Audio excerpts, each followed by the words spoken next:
जैसा कि हम सभी जानते हैं कि अर्थक्वेक यानी ये भूकंप होता क्या है। तो भूकंप एक प्राकृतिक आपदा है। हमारी पृथ्वी जो है वो 4 परतों से मिलकर बनी होती है। इस वाले परत को हम लोग इनर कोर कहते हैं और इस वाले परत को आउटर कोर, और इसे हम लोग मेंटल, और सबसे इसके ऊपर का जो परत होता है उसे क्रस्ट के नाम से जानते हैं। अब हम इस चित्र पर आएंगे। आखिर भूकंप आते क्यों हैं? तो हमारी जो पृथ्वी की ऊपरी सतह है कई प्लेटों में विभाजित है। जब ये प्लेटें हमेशा गतिमान रहती है, इस प्लेट को टेक्टोनिक प्लेट्स के नाम से जाना जाता है। जब ये बहुत धीमी धीमी गति करती हैं और जब इनकी गति तेज होती है तब ये आपस में टकराती है और भूकंप आ जाता है। अब इस वाले चित्र पर हम लोग आएंगे जहाँ पर ये प्लेटें टकराती है, इसको हाइपोसेंटर के नाम से जाना जाता है। और ये जो तरंगे उत्पन्न होती है इसको हम लोग सिस्मिक वेव्स के नाम से जानते हैं। और जहाँ पर भूकंप के प्रभाव को हम लोग महसूस करते हैं उसे एपिसेंटर के नाम से जानते हैं।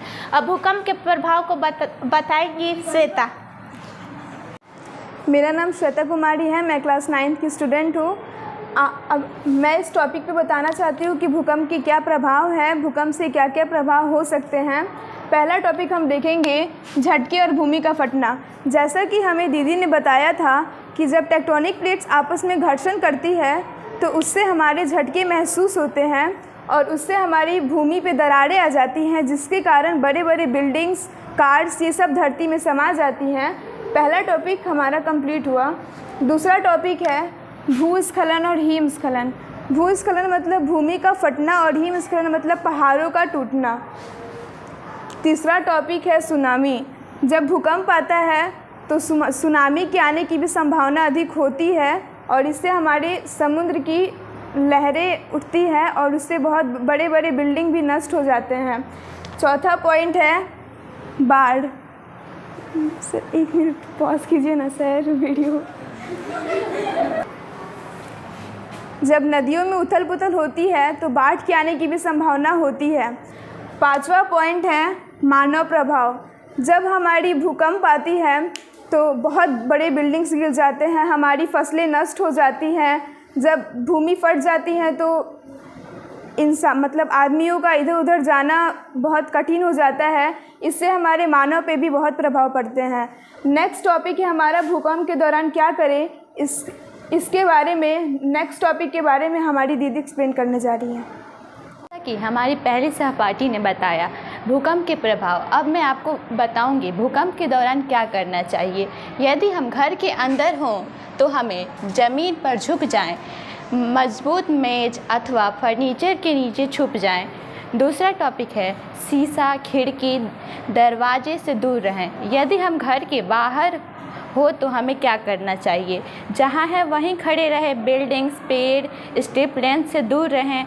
यदि हम क्षतिग्रस्त पुल पर हैं तो वहाँ खड़े ना रहें। यदि हम किसी चलते वाहन के अंदर हों तो जितना जल्दी हो गाड़ी को रोकना चाहिए। संभव हो तो गाड़ी से बाहर निकल जाएं अथवा वहीं बैठे रहें। नमस्कार, मेरा नाम है मनीष और मैं हूँ उच्च विद्यालय लड़ौली का कंप्यूटर टीचर। अभी हमारे 3 बच्चियों ने आपको छोटा सा डेमोन्स्ट्रेशन दिया था शनिवार के अंदर कि भूकंप होता है क्या। इन्होंने एक छोटी सी कोशिश की है बताने की कि भूकंप क्या है, उसके प्रभाव क्या है और उसके दौरान क्या करें और क्या ना करें। हो सकता है इस कोशिश में थोड़ी सी कमी हो, बट हमारा प्रयास बस इतना है कि ये बच्चे इन चीज़ों को एक्सप्लेन करने की आदत डालें और भविष्य में अगर ये शिक्षक की भूमिका में आते हैं या एक मेंटर्स की भूमिका में आते हैं तो इसके आगे और अच्छे से प्रयास करें। मैं थोड़ा सा इस टॉपिक को और एक्सप्लेन आउट कर रहा हूँ। जैसे हमारा टॉपिक क्या था कि अर्थक्वेक होता है क्या है, यानी कि भूकंप क्या होता है। तो सबसे बड़ी चीज़ है कि भूकंप आता कहाँ है, पृथ्वी के ऊपर, है ना। तो थोड़ा सा हमें ये जानना चाहिए कि हमारी पृथ्वी आखिर किन किन परतों में बटी हुई है। अगर हम उसकी बात करें तो सबसे हमारा जो अंदर का हिस्सा होता है इसको हम लोग इनर कोर के नाम से जानते हैं। एक्चुअली हमारे 2 कोर होते हैं, उस कोर को हम लोग 2 पार्ट में बांट देते हैं। हमारा सबसे इनर का अंदर का हिस्सा जिसको हम लोग इनर कोर के नाम से जानते हैं, और ठीक इसके ऊपर ये जो हिस्सा है हमारा, ये हमारा होता है आउटर कोर। इसके ऊपर का हिस्सा मेंटल जिसको बोलते हैं। एक और चीज़ ध्यान रखिए, ये जो कोर होता है ये हमारे धरती का सबसे गर्म भाग भी होता है। सबसे ज़्यादा गर्मी इसी भाग में होती है। इसके ऊपर का हिस्सा होता है मेंटल और ठीक इसके ऊपर का हिस्सा होता है जिसको हम लोग क्रस्ट बोलते हैं। एक्चुअली हमें बाहरी परत के बारे में ज़्यादा बात करना है, इसलिए हम ज़्यादा अंदर की चर्चा नहीं करेंगे अभी।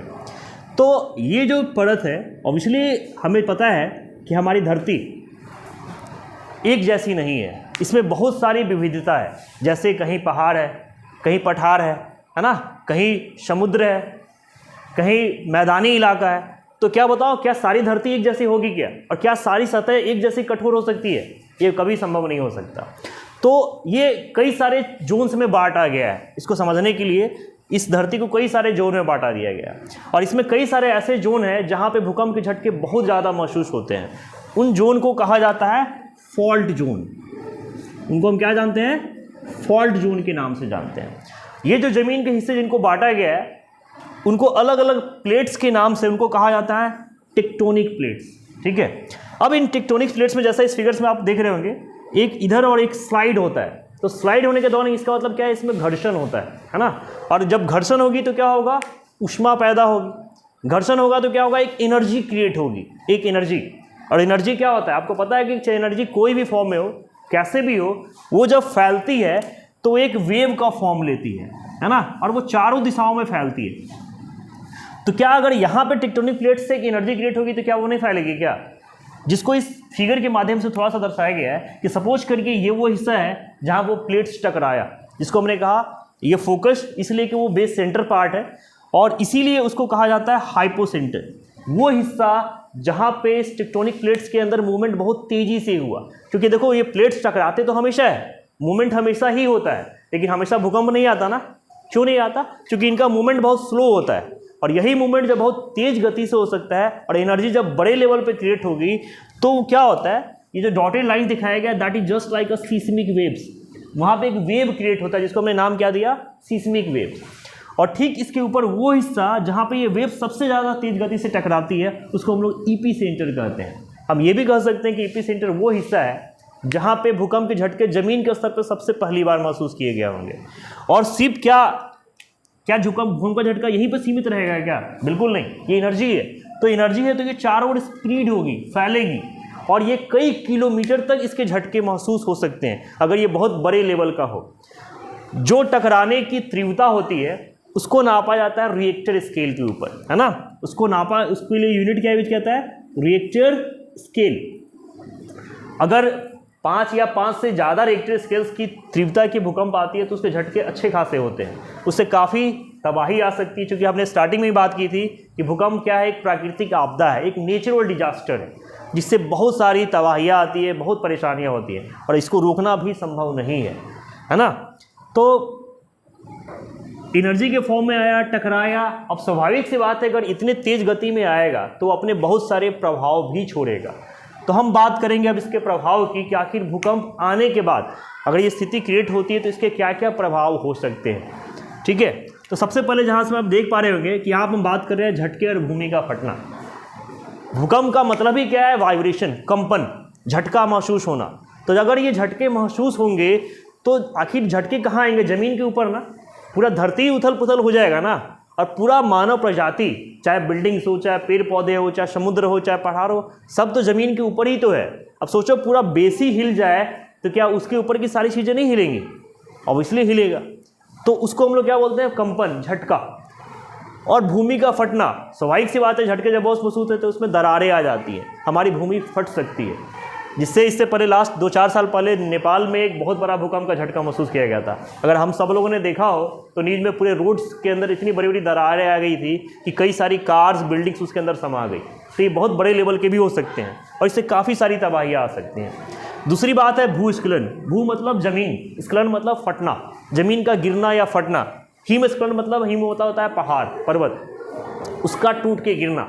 जब ज़मीन उथल पुथल होगा तो यहाँ ये भी संभावना है कि आपके बड़े बड़े पहाड़ टूट के नीचे गिर जाए, ज़मीन फट जाए, वो अंदर की ओर समा जाए। तो ये सारी संभावनाएं वहाँ पाई जाती है। सुनामी, सुनामी का मतलब क्या है? एक समुद्री तूफान।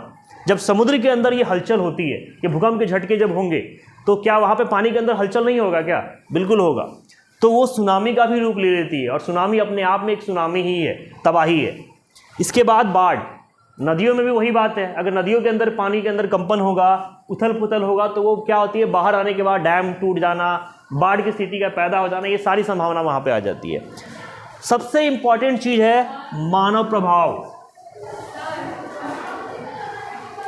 सबसे इम्पॉर्टेंट चीज़ क्या है?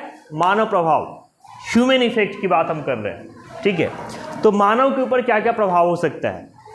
देखिए, चाहे ज़मीन फटे, चाहे बिल्डिंग टूटे, चाहे सुनामी आए, चाहे बाढ़ आए, प्रभावित कौन होता है? ये हम, इंसान या जानवर। अगर आपकी बिल्डिंग टूट जाती है तो भी आप परेशान होंगे, आपकी फसलें नष्ट हो जाए तो भी हम परेशान होंगे, अगर हमारे जानवर या मवेशी या कहीं भी नुकसान होता है तो किसी भी तरीके से अगर नुकसान होना है तो हम ही को होना है, क्योंकि निर्जीव जीवों पे इसका कोई असर नहीं पड़ेगा। सजीव क्या है? या तो हम है या तो जानवर है ना। तो किसी भी तरीके से इसका सारा प्रभाव कहाँ होता है? मानव के ऊपर। गांव के गांव नष्ट हो जाते हैं, कई सारी प्रजातियां विलुप्त हो जाती है, तो ये सारे अफेक्ट हो सकते हैं भूकंप के कारण। अब इसके दौरान एक और अहम हिस्सा है कि चलो इसको तो हमें रोकना संभव नहीं है, लेकिन जब भूकंप आए तो इसके दौरान हमें क्या करना चाहिए और क्या नहीं करना चाहिए, ठीक है। तो थोड़ा सा इसको हम समझते हैं। इससे पहले और भी चीज़ें हैं, जैसे भूकंप आने से पहले हमें तैयारी क्या करनी चाहिए, हम इसकी भी चर्चा करेंगे लास्ट में। बट अगर पहली कंडीशंस हो, ये संभव है कि हम घर के अंदर हो। घर का मतलब यहाँ पे कुछ भी हो सकता है, ऑफिस हो, बिल्डिंग्स हो, थिएटर्स हो, आपका अपना घर हो, डॉक्टर, हॉस्पिटल, एनीथिंग, जहाँ भी आप लोग हो। अगर कहीं भी हम घर के अंदर फंसे हुए हैं तो आपको पता है भूकंप के झटके कुछ सेकंडों तक आते हैं, बहुत लंबे दौर तक नहीं आता। ये संभव नहीं है कि आप 5 फ्लोर की बिल्डिंग से 10 फ्लोर की बिल्डिंग से उतर के भाग जाओ। तो उस दौरान आप क्या करोगे? हम क्या करेंगे? पहला तो या तो ज़मीन पे लेट जाएंगे, झुक जाएंगे, अपने शरीर को जितना छोटा कर सकते उस अवस्था में लाके, या अगर हमारे आसपास में कोई मजबूत फर्नीचर, बेंचेज अवेलेबल है तो उसके अंदर हम छिप जाएंगे, ताकि अगर कोई बिल्डिंग्स गिरती है, कुछ भी होता है तो हमें चोट ना लगे और हम बचें, ठीक है। इसके अलावा कोशिश ये करनी है कि किसी भी दीवार, शीशे, खिड़कियों, दरवाज़ों के आसपास खड़े नहीं होना है। उनकी गिरने की संभावना ज़्यादा होती है, शीशे टूटने की संभावना ज़्यादा हो सकती है। इसके बाद अगर आप घर के बाहर हो, दूसरी स्थिति ये हो सकती है, तो सबसे पहले ध्यान रखिएगा जहाँ होना आप वहीं पर खड़े रहें। लेकिन ये ध्यान रखिए कि आप जहाँ खड़े हैं वहाँ पे बड़े बड़े बिल्डिंग्स, पेड़ पौधे, स्ट्रीट लैंप, बिजली के खंभे, ये सब ना हो। अगर वैसी स्थिति में है तो आप खाली मैदान में आ जाए। कोशिश करिए भाग के वहाँ पे खड़े हो जहाँ पे खाली मैदान हो, ये सब चीज़ें उपस्थित ना हो। गलती से अगर आप किसी क्षतिग्रस्त पुल पे खड़े हो या आसपास में, तो वहाँ से जल्दी से निकल जाइए, क्योंकि उस पुल वो पहले से क्षतिग्रस्त है, तो उसकी गिरने की संभावना भी क्या होगी? ज़्यादा होगी। इसके बाद एक कंडीशन हो सकती है कि अगर आप चलते वाहन में हो तो हमें क्या करना चाहिए? तो चलते वाहन में हो तो सबसे ज़रूरी चीज़ क्या है कि आप वाहन को तुरंत रोकें, जितनी जल्दी रोक सकते हैं रोकें, चाहे आप 2 व्हीलर से हो, चाहे क्या हो 4 व्हीलर से। क्यों? क्योंकि जब धरती आपकी हिलेगी तो आपकी गाड़ी बैलेंस रहेगी क्या? पूरी तरीके से अनबैलेंस होगी कि नहीं होगी? तो वहाँ पे एक्सीडेंट्स होना लाजिम सी बात है। तो वहाँ पे सबसे पहले क्या करिए? वाहन रोक दीजिए। अगर आप 4 व्हीलर में है तो ये संभावना है कि आपका गाड़ी का दरवाज़ा ना खुले कंपन के कारण, तो आप गाड़ी के अंदर स्टैटिक रम में बैठे रहें, ठीक है। बाकी इंतज़ार करें, अगर कुछ होना होगा तो हो ही जाएगा, अदरवाइज आप सेफ रहेंगे। एक और चीज़ मैंने कहा था कि चलो ये तो है कि क्या करें, लेकिन भूकंप अगर मान लो हम एक ऐसे जोन में हैं जहाँ पे बार बार भूकंप आता है, ठीक है, ये स्थिति बार बार आती है, जैसे जापान है, कई सारे ऐसे देश हैं जहाँ पे बार बार भूकंप के झटके महसूस होते हैं, तो वहाँ कुछ तैयारी वो पहले से करके रखते होंगे ना। जब हमें पता होगा कि भूकंप आ सकता है तो क्या करना पड़ेगा?